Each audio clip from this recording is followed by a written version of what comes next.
Hey ladies, and welcome back to Lady with Festina. Let's talk.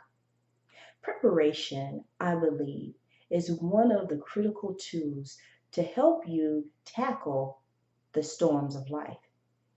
Now, storms will come.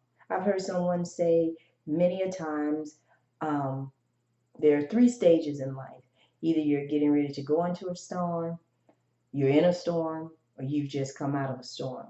And so I got to thinking about this yesterday because my manager came into my office because here in Florida, we're getting ready to prepare for hurricane season, at least in my organization. And hurricane season is typically June 1st through November 30th.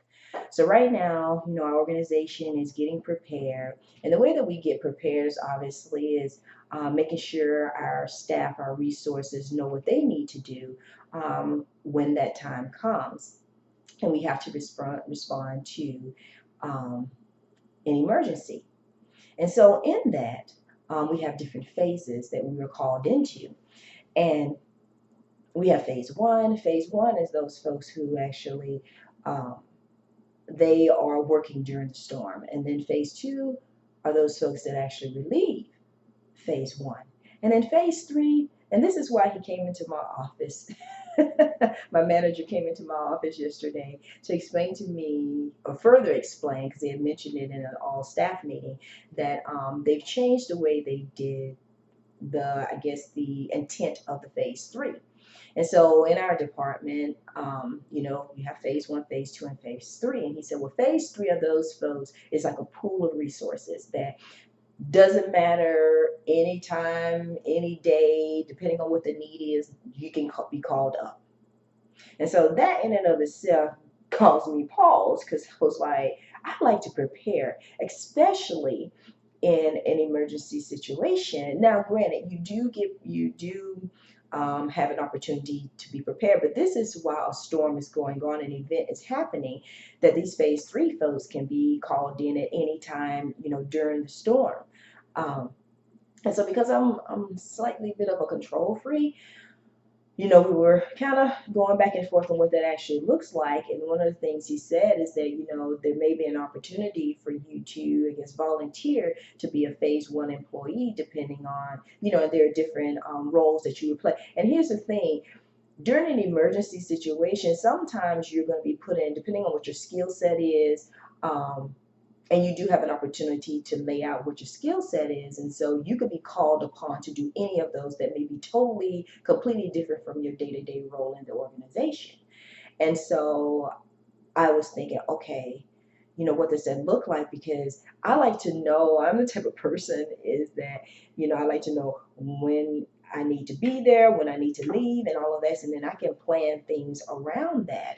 Um, and so I was given the opportunity to, yes, volunteer, because I'd rather volunteer and know what I need to do, what the expectations are, rather than, just during the event of a storm and I get a phone call or a text or something say, hey, you need to come in now. Yeah, that doesn't work for me. And then also, especially here in Florida, our properties are divided into evacuation zones, and it's based on where your property is in terms of sea level. So it's based on your elevation. And so you have evacuation A, and evacuation A, I don't know if I can't remember where it ends. I don't know if it's E or whatever. But anyway, so evacuation A is usually the folks that have to go first, depending on the severity of the storm. And so typically evacuation is, low-lying areas. Oftentimes they want to remove, folks that are in mobile homes. And that's the thing I don't understand, y'all. Why do we have so many mobile homes in the area that I live in? Because as soon as some inclement weather happens, those are the folks that get hit the worst. But anyway, so mobile home folks, and then those folks who live on a body of water or live really close to a body of water. So that brings another level of angst to folks like myself who live in evacuation area where you have to prepare your homes because of where it is located.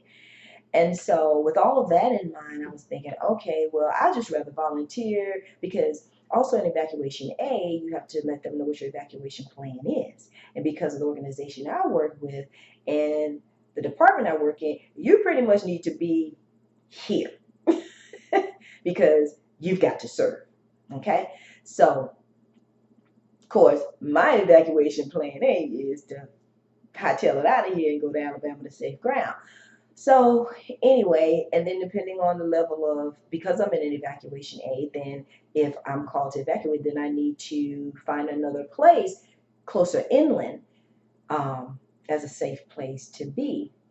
And so I got all this thing going in my mind. So it it dawned on me about, how you prepare. It's like now I have this knowledge about, okay, this is what they're expecting. So now here's an opportunity for me to plan for this storm that may or may not come. But I like to be prepared. And so got me to thinking about prayer. Prayer is one of our best tools in preparing for life. Because in your times of prayer, and that's what the Bible says, pray without ceasing, because you don't know when that storm is going to come.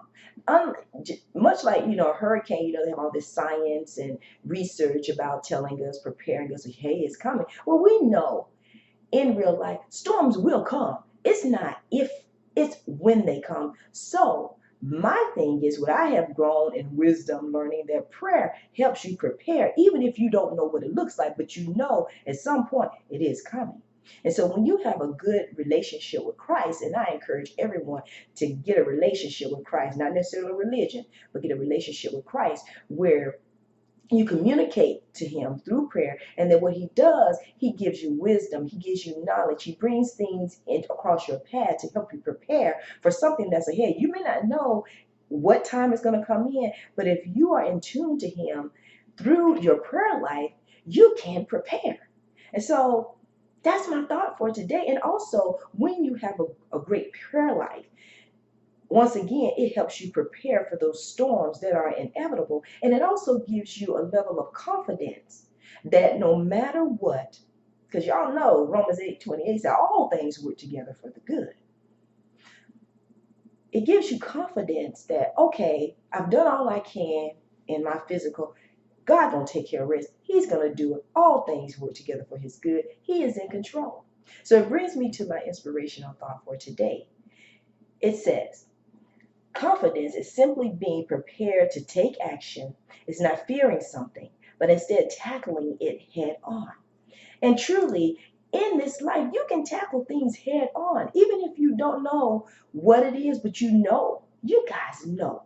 In this life, there will be storms. Because remember, you're either getting ready to go in one, you're in one, or you're coming out of one. But our weapon is prayer. It's not even a secret. It's your weapon. Is to talk to God, pray to him without ceasing. So he will prepare you, and just also ask him to make you sensitive to what he's saying, because a lot of times I miss the mark. I don't recognize that, okay, he's really trying to tell me something, or I need to take heed to that, whether it be through someone telling me something or information I receive from different sources. But ask God. God will give you discernment on, okay, yeah, you need to pay attention to that. So yes, guys, if nothing else, that is one of your best ways to prepare for life's challenges. Pray. So until next time, guys, let your light shine, because someone, believe it or not, is depending on your unique light. So let your light shine. And also, please like, share this video, and consider subscribing to this channel. So until next time, bye ladies.